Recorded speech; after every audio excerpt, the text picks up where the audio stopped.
అందరికీ నమస్తే. నేను మీ గౌతమి. ఇప్పుడు రచయిత్రి మంజిత కుమార్ రచించిన అమ్మోరు అనే కథను మనం విందాం. పార్వతీదేవిని నమ్మిన వారికి ఆమె అడుగడుగునా తోడు ఉంటుందని మనకు తెలుసు. భక్తితో పూజిస్తే కష్ట నష్టాలను దరి చేరనివ్వదని సత్యం. అమ్మోరుగా ఆమె చూపిన మహిమలు వర్ణనాతీతం. ఈ కథ ద్వారా మచ్చుకు కొన్ని సంఘటనలు తెలుసుకునే ప్రయత్నం చేద్దాం. అయితే మనం కథ వినటం ప్రారంభించే ముందు సౌకర్యవంతమైన స్థితిలోకి వెళ్దాం. మీకు ఇష్టమైన రీతిలో పడుకొని అన్ని లైట్లను ఆఫ్ చేసి మీ కళ్ళు మూసుకోండి. నెమ్మదిగా గాలి పీలుస్తూ పూర్తిగా లోతైన శ్వాస తీసుకుని వదలండి. ఈ ప్రపంచాన్ని, ఇవాల్టి జ్ఞాపకాలను మెల్లగా పక్కకు నెట్టి క్రమంగా నిద్రలోకి జారుకునే సమయం ఇది. మరోసారి నెమ్మదిగా గాలి పీలుస్తూ లోతైన శ్వాస తీసుకొని మీ శరీరంలోని ఒత్తిడిని బయటికి వదిలేయండి. ఇప్పుడు మీరు చేయాల్సిందల్లా విశ్రాంతి తీసుకోవటం, సేద తీరటం, మునుపటి స్థితికి రావటం. మీరు ఇప్పుడు మంచం మీద ఉన్నారు. రోజువారీ అలసట నుంచి మీ శరీరం విశ్రాంతి తీసుకున్నట్లుగా మీకు అనిపిస్తుంది. కాళ్ళ నుంచి మొదలుపెట్టి మీ అవయవాల్లోని ఒత్తిడిని ఒక్కొక్కటిగా బయటికి పంపించేయండి. మీకోసం అవన్నీ రోజంతా కష్టపడ్డాయి కాబట్టి వాటికి విశ్రాంతి తీసుకునే అర్హత ఉంది. మీకోసం అవన్నీ రోజంతా చాలా కష్టపడ్డాయి కాబట్టి వాటికి విశ్రాంతి తీసుకునే అర్హత ఉంది. ముందుగా మీ పాదాల్లో మొదలైన విశ్రాంతి అనుభూతి క్రమంగా మీ మోకాల క్రింది భాగానికి చేరుకుంది. అక్కడ నుంచి మోకాళ్ళలోకి ప్రవేశిస్తుంది. ఇప్పుడు మీ కాలి ఎగువ భాగాన్ని విశ్రాంతి తీసుకొనివ్వండి. ఈ విశ్రాంతి అనుభూతి క్రమంగా మీ పొత్తి కడుపు నుంచి వెన్నుముక్క మీదగా ఎగువ వీపు వరకు వచ్చి తరువాత ఛాతీలోకి ప్రవహిస్తున్నట్లుగా గుర్తించండి. అక్కడి నుంచి మీ భుజాల్లోకి, తరువాత చేతుల్లోకి, చివరిగా వేలు కొనల వరకు వెళ్తున్నట్లుగా అనుభూతి చెందండి. ఆపై మీ మెడ, తల, ముఖం వరకు ఆ అనుభూతి ప్రవహిస్తుంది. ఇప్పుడు మీ శరీరం మొత్తం ప్రశాంతంగా, రిలాక్స్డ్గా నిద్రకు సిద్ధంగా ఉంది. త్వరలో మీరు చక్కని నిద్రలోకి జారుకుంటారు. డ్రీమ్ ల్యాండ్లో ప్రశాంతంగా ప్రయాణిస్తారు.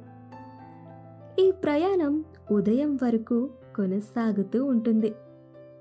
కాబట్టి మీరు కథను వింటున్నప్పుడు మీ శ్వాసను కూడా అనుసరించండి. అద్భుతమైన నిద్రానుభవం కోసం మీ శరీరం మొత్తానికి విశ్రాంతినిస్తూ స్థిరంగా ఉండండి. ఇప్పుడు కథలోకి వెళ్ళిపోదామా? అనగనగా పార్వతీపురం అనే ఓ ఊరు. ఆ ఊరిలో నివసిస్తున్నారు ఈశ్వర్, దుర్గా అనే దంపతులు. అత్యంత ధనికులుగా పేరు తెచ్చుకున్న వీరికి సంతాన భాగ్యమే కలగలేదు.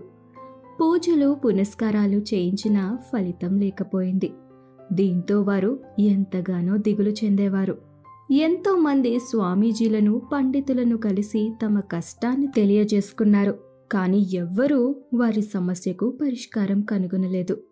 ఏవండి, అమ్మవారికి బంగారు కాసులు చేయించాము, వజ్రాల వడ్డానము చేయించాము, అయినా కూడా మనల్ని ఎందుకు కరుణించడం లేదు? ఈసారి నవరాత్రులకు అమ్మవారికి ముత్యాల పొదిగిన ముక్కు పుడక చేయిస్తాను. ఒకవేళ నాకు సంతానం ఇవ్వకపోతే ఇక అమ్మవారికి ఏదీ చేయించను, అంతే అని భర్త ఈశ్వర్తో చెప్పుకుంది. గుళ్ళో ప్రతి ఏటా మనమే కదా పూజలు, పండుగలు చేయించేది. అయినా మనల్ని ఆ దుర్గమ్మ ఎందుకు కరుణించడం లేదో అర్థం కావట్లేదు అని ఈశ్వర్ కూడా వాపోయాడు. ఓ రోజు ఇంటి ముందు కల్లాపు చల్లి ముగ్గు వేస్తుంది దుర్గ. అటుగా ఒక వృద్ధురాలు కుష్టి వ్యాధితో బాధపడుతూ భిక్షాటనకు వచ్చింది. అమ్మా, కాస్త అన్నం పెడతారా, ఆకలేస్తుంది అని దుర్గను అడిగింది. ఇంత పొద్దున్నే వచ్చేస్తే ఎలా? ఇంకా ఇంట్లో పొయ్యే వెలిగించలేదు. నిన్న రాత్రి మిగిలినది కూడా ఏదీ లేదు. వెళ్ళు వెళ్ళు అంటూ బిచ్చగత్తెను కసిరింది దుర్గ. ఒక్కసారి చూడమ్మా, ఇంట్లో ఏదన్నా తినేందుకు ఉంటుందేమో దీనంగా అడిగింది బిచ్చగత్తె. మా ఇంట్లో ఏముందో నాకన్నా నీకే ఎక్కువ తెలుసన్నమాట. కొంపతీసి దొంగవా ఏంటి అంటూ తిట్టింది దుర్గ. మీ వంటగదిలోని అటకపై ఒక డబ్బా ఉంది. అందులో సరిగ్గా 22 లడ్డూలు ఉన్నాయి. వాటిల్లో నాకు ఒకటి ఇచ్చావంటే సరిపోతుందమ్మా అని బిచ్చగత్తె అనేసరికి, ఏంటి 22 లడ్డూలా? నీకెలా తెలుసు? విస్తుపోయింది దుర్గ. నాకన్నీ తెలుసు. ఒక్క లడ్డూ పెట్టమ్మా, తిని వెళ్తాను అంది భిక్షకురాలు. ఆ లడ్డూలు అమ్మవారికి సాయంత్రం పూజలో నైవేద్యం పెట్టడానికి. నీకోసమో నాకోసమో చేయించలేదు. వెళ్ళు వెళ్ళు. అయినా అటకపై లడ్డూల సంగతి నీకెలా తెలుసు? నిలదీసింది దుర్గ. నాకన్నీ తెలుస్తాయమ్మా. నాకు తెలియక అడుగుతున్నా. తినని రాయి ముందు లడ్డూలు పెట్టడమేంటి? నాలాగా ఆకలితో ఉన్నవారికై పెట్టొచ్చు కదా వాదించింది వృద్ధురాలు. నాకే నీతులు చెప్తున్నావా? అయినా లడ్డూల సంగతి నీకెలా తెలుసు? ముందు అది చెప్పు. ఉండు, నిన్ను ఇప్పుడే పోలీసులకు పట్టిస్తాను అని భర్తను కేకేసింది దుర్గ. వాకిట్లో నుంచి భార్య పిలుపుని విని టక్కున అక్కడికి చేరుకున్నాడు ఈశ్వర్. ఏమైంది ఏమైంది అని అడిగాడు వృద్ధురాలిని అనుమానంగా చూస్తూ. టూకీగా జరిగిందంతా చెప్పింది దుర్గ. అంటే మనింట్లో సంగతులన్నీ తెలుసన్నమాట. ఈమె ఖచ్చితంగా దొంగే, అనుమానమే లేదు అంటూ ఏదో అనబోయాడు. మీకు సంతానం లేదు, అందుకే మీకు దిగులు కదా అంది ఆ వృద్ధి భిక్షకురాలు. ఈ విషయం ఊరంతా తెలుసు. నువ్వేమీ మమ్మల్ని బోల్తా కొట్టించలేవు అన్నాడు ఈశ్వర్ దుర్గ వైపు చూస్తూ. మరి ముత్యాల ముక్కు పుడక సంగతి మాత్రం మీ ఇద్దరికే తెలుసు కదా అంది వృద్ధురాలు. నిన్న రాత్రి భర్తతో మాత్రమే చెప్పిన విషయం ఈమెకు ఎలా తెలిసిందా అని దుర్గ ఆశ్చర్యపోయింది. ఈశ్వర్ కూడా నివ్వెరపోయి ఆ వృద్ధురాలనే చూడసాగాడు. మీ ఇంట్లో దూరి ఇవన్నీ విన్నాను అని మాత్రం అనుకోకండి. నాకన్నీ తెలుస్తాయి. ప్రస్తుతం మీ మనసులో ఏముందో కూడా చెప్పగలను. ఈశ్వర్ నన్ను నమ్మాలా వద్దా అని సంశయిస్తూ ఉన్నాడు. దుర్గ మాత్రం నేను ఏదన్నా మంత్రమో గింత్రమో వేసి పిల్లల్ని పుట్టించేలా చేస్తే బాగుండు అనుకుంటుంది. అవునా అని అడిగింది వృద్ధురాలు. అంతే. ఈశ్వర్ దుర్గ ఆ భిక్షగత్తె పాదాలపై పడిపోయారు. అమ్మా, ఈ మూర్ఖులను క్షమించు తల్లి. నిన్ను గుర్తించలేకపోయాము. మన్నించు మన్నించు అంటూ ఆమె పాదాలను తమ కన్నీటితో కడిగేశారు. టక్కున ఆ భిక్షకురాలు మాయమైపోయింది. అదృశ్యవాణి వినిపించసాగింది. మీరు నాకు ముక్కెరలు వడ్డానాలు చేయిస్తున్నారు సరే, కాని వాటితో నాకు తృప్తి కలగడం లేదు, కలగదు కూడా. ఆకలిగా ఉన్నవారికి పట్టెడన్నం పెట్టకుండా నాకు నగలు నట్రా చేయించి ఏం లాభం? మీకు చేతనైనంత వరకు ఆకలితో అలమటిస్తున్న వారి కడుపు నింపండి. అప్పుడే నాకు సంతృప్తి. మీ కోరిక కూడా నెరవేరుతుంది అంటూ వినిపించసాగింది అదృశ్యవాణి.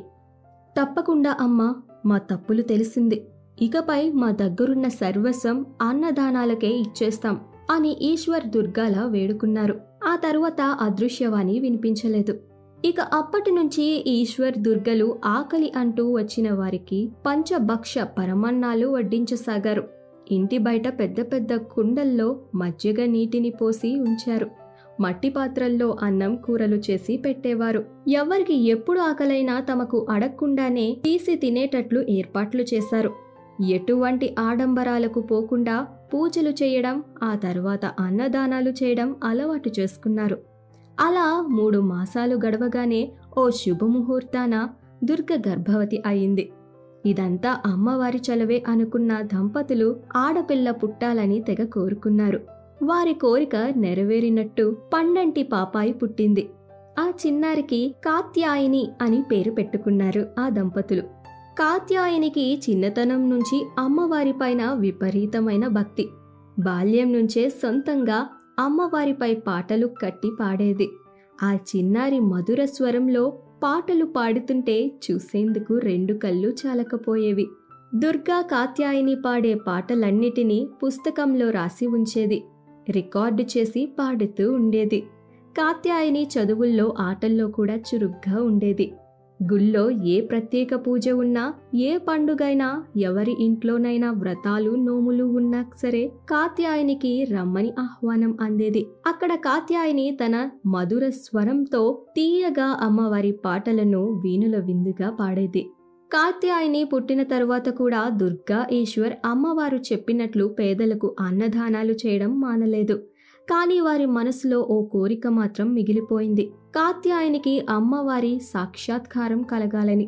ఏవండి, మన అమ్మాయికి కూడా అమ్మవారి దర్శన భాగ్యం కలిగితే బాగుండు కదండి అంది దుర్గ ఓ రోజు భోజనాలు వడ్డిస్తూ. ఆ రోజు నాకింకా గుర్తుంది. నువ్వు ఆరు బయట నుంచి నన్ను పిలిచావు. వచ్చి చూసేసరికి కుష్ఠిరోగంతో ఉన్న ఓ బలహీనమైన వృద్ధురాలు. మనం నిత్యం అంగరంగ వైభవంగా అలంకరించుకున్న అమ్మవారినే చూస్తాం. ఒక్కసారి ఆమెను అలా చూసేసరికి ఎలానో అనిపించేసింది. కానీ భక్తులను భలే పరీక్ష పెడతారు కదా అన్నాడు ఈశ్వర్. నిజమేనండి, నేనైతే ఎప్పుడూ అనుకోలేదు మనకు అలా అమ్మవారి దర్శనం కలుగుతుందని. ఇదంతా పూర్వజన్మలో మనం చేసుకున్న పుణ్యం అనుకుంటా, లేదా మన తల్లిదండ్రుల గొప్పదనం అయ్యుంటుంది. మనం కూడా పుణ్యకార్యాలు చేస్తే తప్పకుండా ఆ అమ్మ మన బిడ్డకు కూడా దర్శనం ఇస్తుందండి. ఏమంటారు అని అడిగింది దుర్గ. అమ్మా, ఎందుకు మీరెప్పుడూ ఇదే విషయం గురించి ఆలోచిస్తారు? నాకు అమ్మవారు స్వయంగా దర్శనం ఇవ్వకపోయినా రోజు ఎవరో ఒకరి రూపంలో కనిపిస్తూనే ఉన్నారు. ఉదయం నేను గింజలు వేసే పక్షుల్లో, నీళ్లు పోసేటప్పుడు మొక్కల్లో, పువ్వులు కోసేటప్పుడు ఆ పువ్వుల్లో, ఆడుకునేటప్పుడు ఆటల్లో, పాడేటప్పుడు పాటల్లో, ప్రతి దానిలోనూ అమ్మను చూస్తూనే ఉన్నాను. మీరు చెప్పే ఆ అమ్మను చూస్తున్నాను. 7 ఏళ్ల చిన్నారి అలా మాట్లాడడం విస్మయానికి గురిచేసింది దుర్గా ఈశ్వర్లకు. నువ్వు చెప్పేది అక్షర సత్యం తల్లి. మేము ఇంకా ఆ అమ్మను పూర్తిగా అర్థం చేసుకోలేదు, అందుకే అలా అన్నాము.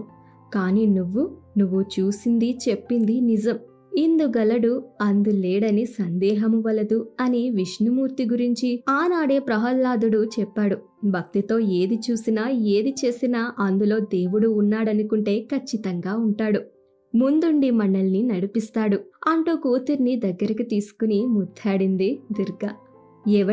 ఏవండి చూసారా, మన బంగారు తల్లి ఎంత ముద్దుగా నా బొద్దు భారిని బుర్రను మార్చిందో. అసలు మన కాత్యాయిని దైవాంశ సంభూతురాలండి అంటూ గట్టిగా వాటేసుకుంది. అమ్మా, మనుషుల్లో దేవుణ్ణి చూడు, అంతేగాని మనిషే దేవుడు అనకు అంది చిన్నారి. చూసావా, ఇంత చిన్న వయసులోనే ఎన్ని మాటలు చెప్తుందో నా బంగారు తల్లి. ఇవన్నీ నీకు ఎవరు నేర్పారమ్మా? ప్రేమగా అడిగాడు తండ్రి. తెలీదు నాన్నా. సరే, నేను ఆడుకోవడానికి వెళ్తాను అంటూ పరుగున బయటికి వెళ్ళిపోయింది కాత్యాయిని. కాత్యాయిని చూసి పొంగిపోయారు ఈశ్వర్ దుర్గల దంపతులు. ఓసారి కాత్యాయిని మిత్రులతో ఆడుకుంటూ ఉండగా పాము వచ్చింది. అందరూ పాము పాము అని అరవడం మొదలుపెట్టారు. పెద్దవాళ్ళందరూ పరిగెత్తుకు వచ్చి పామును కొట్టబోయారు. కాని కాత్యాయిని వారిని వాదించింది. తన గలంతో నాగదేవత పాటను అందుకుంది. అంతే, వచ్చిన పాము వచ్చినట్టే మెల్లగా వెళ్ళిపోయింది. అందరూ ఆశ్చర్యపోయారు. ఈ విషయం ఊరంతా పాకింది. కాత్యాయినికి మహిమలు ఉన్నాయని వార్త చుట్టుపక్కల ఊళ్ళు వరకు వెళ్ళిపోయింది. అమ్మా కాత్యాయిని అంటూ ఓ రోజు ఇంటి బయట ఓ వృద్ధుడు తన కూతురితో కలిసి పిలవసాగాడు. కాత్యాయిని తల్లిదండ్రులు బయటికి వచ్చి, ఎవరు మీరు, ఏం కావాలి అని అడిగారు. అమ్మా, నా కూతురికి కళ్ళు లేవు, చెవులు వినిపించవు, కానీ చాలా బాగా పాడుతుంది. ఒక్కసారి కాత్యాయిని అమ్మ చేయి తగిలితే కళ్ళు చెవులు వస్తాయని 3 ఊర్లు దాటి వచ్చామమ్మా అని చెప్పసాగాడు ఆ వృద్ధుడు. ఈశ్వర్ దంపతులు ఆశ్చర్యపోయారు. అయ్యో, మీకు ఎవరో తప్పుడు సమాచారం ఇచ్చారు పెద్దాయనా. మా అమ్మాయికి 7.5 ఏళ్లు మాత్రమే. ఆమె వైద్యురాలు కాదు, మీ పాపను నయం చేయడానికి. దయచేసి భోజనాలు చేసుకుని మీ ఇంటికి తిరిగి వెళ్ళండి అని ఎంతో వినయంగా చెప్పారు దంపతులు. లేదమ్మా, మీకు తెలియదేమో గాని కాత్యాయిని అమ్మకు బోలెడు మహిమలు ఉన్నాయి. పాట పాడి ఓ రోజు పామునే వెనక్కి పంపిందట కదా. మరోసారి తేనెటీగలు పిల్లలను చుట్టుముడితే పాట పాడగానే అవన్నీ ఎవరినీ కుట్టకుండా వెళ్ళిపోయాయట. ఇలా ఎన్నెన్నో అంటూ చెబుతుంటే విస్మరపోయారు ఈశ్వర్ దుర్గలు. తేనెటీగల సంగతి మాకు తెలీదండి. అయినా మీరు పొరబడుతున్నారు. చిన్నపిల్ల మహిమలు చూపడమేంటండి చెప్పండి. దయచేసి వినండి, భోజనాలు చెయ్యండి, అలసిపోయి ఉంటారు అంది దుర్గ. ఇంతలో ఆడుకుని ఇంటికి వచ్చిన కాత్యాయిని వీరిని చూసింది. ఓ మీరా, వచ్చారా, ఎలా ఉన్నారు అని అడిగింది కాత్యాయిని. కాత్యాయిని, వీళ్ళు నీకు తెలుసా? ఎలా తెలుసు అని ప్రశ్నించింది దుర్గ. నిన్న కలలో కనిపించారమ్మా. ఇవాళ ఇక్కడికి వస్తున్నారని అని కాత్యాయని అనేసరికి దుర్గా ఈశ్వర్ నిశ్చేష్టులయ్యారు. చూసావా అమ్మా, నేను చెప్పలేదా, కాత్యాయని తల్లికి బోలెడు మహిమలున్నాయి, ఈమె మామూలు బాలిక కాదు, ఆ అమ్మవారి అంశ అంటూ కాత్యాయనికి నమస్కరించారు వృద్ధుడు.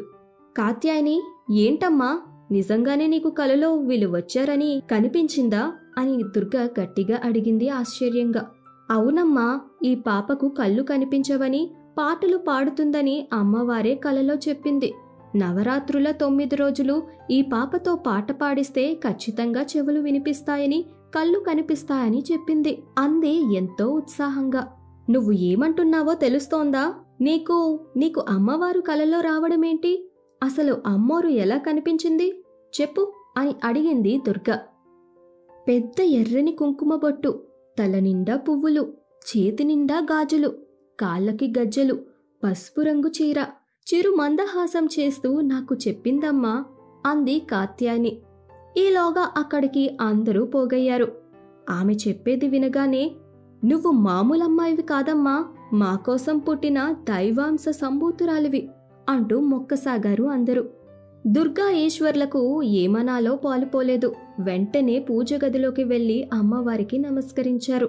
అమ్మా, నువ్విచ్చిన వరమే కాత్యాయిని, ఇక నీట ముంచినా పాల ముంచినా నువ్వే దిక్కు అని ప్రార్థన చేశారు దంపతులు. ఇక ఆనాటి నుంచి కాత్యాయిని ఆ వృద్ధుడు అమ్మాయి బాధ్యత తీసుకుంది. నవరాత్రుల 9 రోజులు ఆమెతో అమ్మవారి పాటలు పాడించింది. నవరాత్రుల్లో అది చివరి రోజు. అమ్మాయి శ్రావ్యంగా పాట పాడుతోంది. అందరూ తన్మయంలో మునిగి తేలుతున్నారు. కాత్యాయనితో పాటు అక్కడున్న వారంతా కళ్ళు మూసుకుని భజన చేయసాగారు. సరిగ్గా అప్పుడే ఓ అద్భుతం జరిగింది. అప్పటి వరకు కళ్ళు కనిపించని, చెవులు వినిపించని అమ్మాయికి కళ్ళు కనిపించసాగాయి, చెవులు వినిపించసాగాయి. నాకు అంతా కనిపిస్తోంది. అమ్మా అమ్మా, నీదే దయ తల్లి, కాత్యాయని, ఇదంతా నీ వల్లే సాధ్యమైంది అంటూ ఆమె కాత్యాయని ప్రణమిల్లింది. అయ్యో, నాదేముంది, అమ్మవారు నాకు చెప్పింది నేను నీకు చెప్పానంతే అంటూ అందరికీ ప్రసాదాలు పంచడంలో మునిగిపోయింది కాత్యాయని. అలా ఆమెకు కలలు రావటం, ఆ కలలో కనిపించిన వారు కాత్యాయని వద్దకు రావటం, వారికి అమ్మవారు చెప్పినట్టు నయం చేయడం కాత్యాయనికి దినచర్యగా మారింది. ఇటు వారి తల్లిదండ్రులు అన్నదానాలు, అన్న సంతర్పణలు చేస్తూనే ఉన్నారు. ఓసారి ఊర్లో ఎన్నడూ చూడని కరువు వచ్చింది. అందరూ ఈశ్వర్ పైన ఆశలు పెట్టుకున్నారు. దుర్గా ఈశ్వర్లు కూడా తమకంటూ ఏదీ దాచుకోకుండా ఊరి ప్రజల ఆకలి తీర్చడంలో నిమగ్నమయ్యారు. అలా ఎన్నో నెలలు గడిచాయి. కూర్చుని తింటే కొండలైనా కరిగిపోతాయి కదా. అంతమందికి అన్నదానాలు చేసి చేసి ఈశ్వర్ దుర్గలో ఉన్నదంతా అయిపోయింది. ఇంట్లో తినేందుకు పిడికెడు మెతుకులు కూడా లేవు. అప్పటికి కాత్యాయనికి 11 ఏళ్లు వచ్చాయి. అమ్మా అమ్మా, ఆకలేస్తోంది అంటూ భోజనానికి కూర్చుంది కాత్యాయని. తల్లి, నువ్వు పుట్టినప్పటి నుంచి ఇప్పటి వరకు నువ్వు నోరు తెరిచి ఏనాడు ఆకలేస్తుందని అడిగింది లేదు. ఎప్పుడూ నువ్వు అడగకుండానే అన్నం పెట్టేదాన్ని. కానీ ఈనాడు నీకు కడుపు నిండా అన్నం పెట్టలేని స్థితిలో ఉన్నాను. ఇన్నాళ్ళు లక్షలాది మందికి అన్నదానం చేసిన మనం నేడు అన్నం దక్కని దుస్థితికి వచ్చేసాము. ఆ అమ్మవారు మనకు ఎందుకు శిక్ష వేస్తుందో అర్థం కావట్లేదు మరి అంటూ దుర్గ బాధపడుతూ ఏడవసాగింది.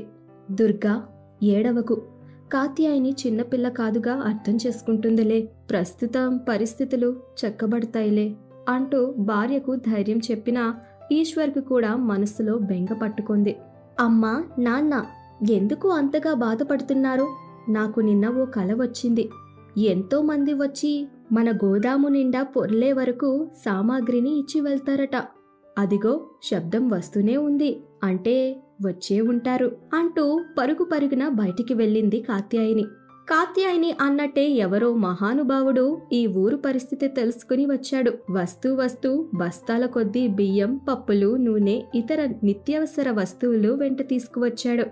దివ్యమంగళ తేజస్సుతో మెరిసిపోతున్నావు. నా అనుమానం నిజమైతే నువ్వే కాత్యాయని మాతవు, అవునా అంటూ ప్రణామాలు చేశాడు వేరే ఊరి నుంచి వచ్చిన ఆ వ్యక్తి.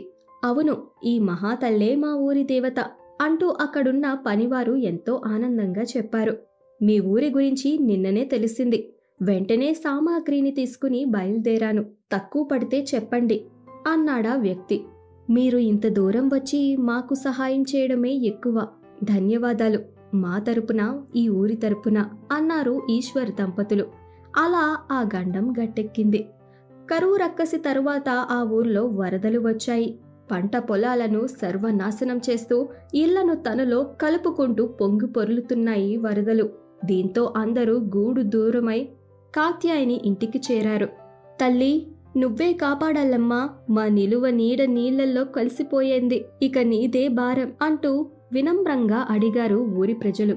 నేను కాదు ప్రజలారా, మనల్ని పుట్టించిన ఆ తల్లే మనల్ని కాపాడుతుంది, పదండి అంటూ అందర్నీ తీసుకుని కాత్యాయని గుడికి వెళ్ళింది. చిన్న గుడే అయినా వందలాది మందికి ఆ గుడి ఆశ్రయం ఇవ్వడం ఆ అమ్మోరు తల్లి దయే అని అందరూ అక్కడున్న వారంతా అనుకున్నారు. ఒకవేళ ఈ వరదలు ఇలాగే కొనసాగితే గనక ఈ ఊరే వల్లకాడైపోతుంది తల్లి, నువ్వే ఏదన్నా చెయ్యి తల్లి అంటూ సర్పంచ్ కాత్యాయనిని కోరాడు. అవునమ్మా, నువ్వే అమ్మోరిని కరుణించమని కోరాలి అన్నారు పూజారి గారు. కాత్యాయని మౌనంగా వెళ్లి అమ్మవారికి ప్రణమిల్లింది. ఆ తరువాత తన స్వరంతో ఒక మధురమైన పాటను ఆలపించింది. మణి ద్వీపాన్ని వర్ణిస్తూ ఆమె పాడిన పాటకు సాక్షాత్తు అమ్మవారే మైమరిచిపోయింది. వరదను కంటి చూపుతో ఆపేసింది. అందరూ ఎంతో సంతోషించారు. కాత్యాయని తమ ఊరికి దక్కిన అదృష్టమంతూ భావించసాగారు. ఓ రోజు కాత్యాయనీదేవి భాగవతాన్ని చదువుతుంటే ఓ జంట అప్పుడే పుట్టిన వారి బిడ్డను తీసుకుని వచ్చింది. అమ్మా కాత్యాయని తల్లి, మా బిడ్డను కాపాడు తల్లి, కాపాడు అంటూ ప్రాధేయపడసాగారు ఆ జంట. కాని వాళ్ళు ఎన్నిసార్లు పిలిచినా కాత్యాయని మాత్రం ఉలకలేదు, పలకలేదు. దీంతో ఈ పిలుపులు శబ్దానికి దుర్గ ఇంట్లో నుంచి బయటికి వచ్చింది. కాత్యాయని వాలకం చూసి విస్తుపోయింది. వారంత దీనంగా పిలుస్తుంటే పలకవేంటి తల్లి, ఏమైంది? నువ్వెప్పుడూ ఇంత గంభీరంగా ఉండవు కదా అని అడిగింది దుర్గ. అమ్మా, నేనేమీ చెయ్యలేను, వారి కర్మను వారు అనుభవిస్తున్నారు అంతే అంటూ భాగవతాన్ని చదువుతూనే ఉంది కాత్యాయని. కానీ దుర్గకు మనసు ఊరుకోలేదు. ఆ జంట దగ్గరికి వెళ్లి విషయం కనుక్కుంది. అసలు ఏమైంది పాపకు? ఎక్కడి నుంచి వచ్చారు మీరు అని అడిగింది. మేము పక్క ఊరి నుంచి వచ్చామండి. మా పాపకు నిన్నటి నుంచి జ్వరంగా ఉంది. ఇవాళ కన్ను కూడా తెరవడం లేదు. ఎంతమంది డాక్టర్లకు చూపించినా ఫలితం లేదంటున్నారు. లేక పుట్టిన బిడ్డ. పాపకు ఏమైనా అయితే మేము ఇక్కడే ప్రాణత్యాగం చేస్తాము అంటూ ఆ జంట బోరును ఏడవసాగారు. వాళ్లను చూసి దుర్గ చలించిపోయింది. పరుగున వెళ్లి కాత్యాయనికి విషయం చెప్పింది. నాకంతా తెలుసమ్మా, నిన్ననే నాకు వీరు కలలోకి వచ్చారు. కానీ వీళ్లను ఏం చెయ్యాలో అమ్మవారు నాకు చెప్పలేదు. పూర్వజన్మ పాపం అనుభవిస్తున్నారని మాత్రమే చెప్పింది, అంతే. ఈ పాపను ఏం చెయ్యాలో నాకు తెలియదు, నన్ను క్షమించమ్మా అంటూ పుస్తకం నుంచి తల ఎత్తనే లేదు కాత్యాయని. అలా అని ఇంటి గడప వరకు వచ్చిన వారిని వెళ్ళమంటావా? ఏదన్నా చెయ్యి తల్లి, మనింటి నుంచి ఖాళీ కడుపుతో బాధతో ఎవ్వరూ వెనక్కి వెళ్ళిందే లేదు అని చెప్తూ ప్రేమగా కాత్యాయని తల నిమిరింది అమ్మ. కాత్యాయనికి నిజంగానే ఏం చెయ్యాలో తెలియలేదు. కానీ కలలో అమ్మవారు కనిపించడం, ఇప్పుడు అమ్మ చెప్పడం ఏదో జరగబోతోందని మాత్రం అర్థమైంది కాత్యాయనికి. సరే, గుడికి వెళ్దాం పదండి అని వారితో చెప్పింది కాత్యాయని. కాత్యాయని కూడా ఎలాగైనా వారికి సాయం చేస్తుందన్న నమ్మకం అందరికీ కలిగింది. అందరూ కలిసి గుడికి వెళ్లారు. అక్కడ పాపను నేలపై పడుకోబెట్టి పసుపు కుంకుమ పెట్టింది. అమ్మవారి విగ్రహం వైపు చూసింది. ఎప్పుడూ చిరునవ్వులు చిందించే అమ్మవారి మోము ఇవాళ దిగులుగా అనిపించింది. ఇదంతా శుభశకునంగా అనిపించలేదు కాత్యాయనికి. తన తల్లిదండ్రుల గురువు ఆశీర్వాదాలు తీసుకుంది కాత్యాయని. దుర్గా సప్తపతిని చదవడం ప్రారంభించింది. కవచం పూర్తయింది. కాని ఆ చిన్నారిలో ఏ చలనమూ కనిపించలేదు. కాత్యాయని ఆపకుండా వరుసగా దేవీ పాటలు పాడుతూనే ఉంది. అలా గంటలు గడిచాయి. కాత్యాయని పాటలు పాడి పాడి అలసిపోయింది. గొంతు జీరబోయింది. ఎన్నడూ లేనట్టుగా ఆమె గొంతులో నుంచి రక్తం రాసాగింది. ఇది చూసి ఈశ్వర్ దుర్గలు భయపడిపోయారు. కంగారుగా వచ్చి ఆమె పక్కన కూర్చున్నారు. ఏమైంది తల్లి, ఏమైంది? ఎప్పుడూ లేనిది ఆ చంటి పాపను చూడగానే కలవరపడిపోయావెందుకు? నేను అడిగానని ఆ పాపను బతికించేందుకు వచ్చావు. కానీ ఇప్పుడు నువ్విలా అయిపోతున్నావెందుకు? ఏమైంది చెప్పు తల్లి అంటూ దుర్గ ఎడవసాగింది. ఈశ్వర్కు మాటలే కరువయ్యాయి. అక్కడ పోగైన వారందరూ బాధలో మునిగిపోయారు. వెంటనే వైద్యులను పిలిపించారు. అసలు ఏం జరిగిందో అర్థం కాక వారు 2 ఇంజెక్షన్లు చేశారు. ఆస్పత్రికి తీసుకెళ్దామని చెప్పగా కాత్యాయని వారించింది. అమ్మా, ఈ గుడిలోని నన్ను శాశ్వతంగా కన్ను మూయాలని నేననుకుంటున్నాను. ఇలా మీ అందరినీ చూస్తూ ఈ లోకాన్ని విడవాలనేదే నా ఆశ అంటూ కాత్యాయని అనగానే, అయ్యో, పట్టుమని 12 ఏళ్లు కూడా నిండలేదే, నీకు అప్పుడే నిండు 100 ఏళ్లు నిండిపోయాయా తల్లి? నేను నమ్మను కూడా. నేను పాపిష్టి దాన్ని. నిన్ను అనవసరంగా ఇందులోకి లాగాను. నీకు తెలియదన్నా కూడా చిన్నారిని కాపాడమన్నాను. నన్ను క్షమించు తల్లి, క్షమించు అనసాగింది దుర్గ. ఈశ్వర్ అమ్మవారిని తలుచుకుంటూ, అమ్మా, ఎందుకిలా చేస్తున్నావు? మా కంటి పాపను ఎందుకింత అర్ధాంతరంగా తీసుకువెళ్తున్నావు? మేమేం పాపం చేశామని ఈ శిక్ష అంటూ కన్నీరు మున్నీరయ్యాడు ఈశ్వర్. అక్కడ పోగైన జనమంతా కన్నీటి సంద్రంలో మునిగిపోయారు. నిన్ను ఎలా కాపాడాలో చెప్పు తల్లి, చెప్పు అంటూ ఏడవసాగారు. నాకు నిన్ననే తెలిసింది. నాకు ఇవాళ అంతిమ గడియలని. నాకు యుక్త వయసు రాకముందే కన్ను మూస్తానని. ముందే చెబితే మీరంతా బాధపడతారని నేను చెప్పలేదు. అదిగో ఈ పాప, నా మరుజన్మ ఆ పాపే. నేను కన్ను మూయడం, ఆ చిన్నారి కళ్ళు తెరవడం ఒకేసారి జరుగుతాయి. ఇక సెలవా అంటూ కన్ను మూసింది కాత్యాయని. కాత్యాయని కళ్ళు మూయగానే టక్కున చిన్నారి కళ్ళు తెరిచింది. అందరూ సంభ్రమాశ్చర్యాలకు లోనయ్యారు. చిన్నారి తల్లిదండ్రులు ఆనంద పరవశులయ్యారు. కాని కాత్యాయని మరణంతో ఒక్కసారిగా అక్కడంతా విషాదం అలుముకుంది. ఎన్నో మహిమలు చూపి ఎంతో మందిని కాపాడిన కాత్యాయని ఇక లేదన్న విషయం అందరి గుండెలను పిండేసింది.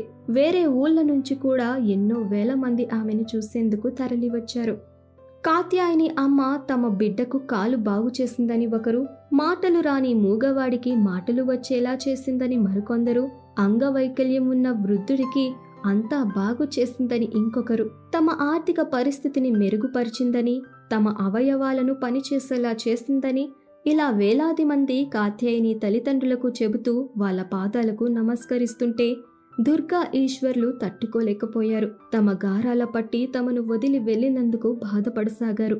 ఎందుకనియా అంత బాధపడుతున్నారు? సాక్షాత్తు ఆ జగజ్జనని మీ ఇంట వెలిసింది. ఈ అవతారం పూర్తి కావడంతో మరో అవతార ధారణి కోసం వెళ్ళింది. అంతా అమ్మ ఎప్పుడూ మన మనస్సులోనే ఉంటుంది. బాధపడకండి. ఆమె మనతో ఉన్న రోజులను, చేసిన మంచి పనులను, చూపిన మహిమలను తలుచుకుని ఆనందించండి. కాత్యాయనికి మరణం లేదు అని పూజారి వారిని ఓదార్చారు. కాత్యాయనికి ఎంతో ఇష్టమైన అమ్మోరు గుడి వెనుక ఉన్న స్థలంలోనే కాత్యాయనికి సమాధి కట్టి ఆమె శిలా విగ్రహాన్ని ఏర్పాటు చేశారు. ఈ ఆలయానికి వచ్చే భక్తులంతా కాత్యాయనిని ఇప్పటికీ దర్శనం చేసుకుంటుంటారు. ఆమె చల్లని చూపు ఎప్పటికీ వారిపై ఉంటుందని నమ్ముతుంటారు. సమాప్తం. విన్నారుగా ఈ కథను. భక్తితో పూజిస్తే ఆ అమ్మ తప్పక కరుణిస్తుంది, మహిమలు చూపుతుంది. ముఖ్యంగా మానవ సేవయే మాధవ సేవ అని మర్చిపోకూడదన్నదే.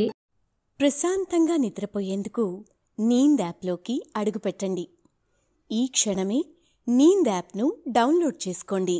ఒత్తిడిని తగ్గించి ప్రశాంతమైన నిద్రలోకి మిమ్మల్ని తీసుకెళ్లే చక్కని కథలు, ధ్యాన పద్ధతులు, ఆహ్లాదకర సంగీతాన్ని మీరు నీంద్ యాప్లో మాత్రమే వినండి.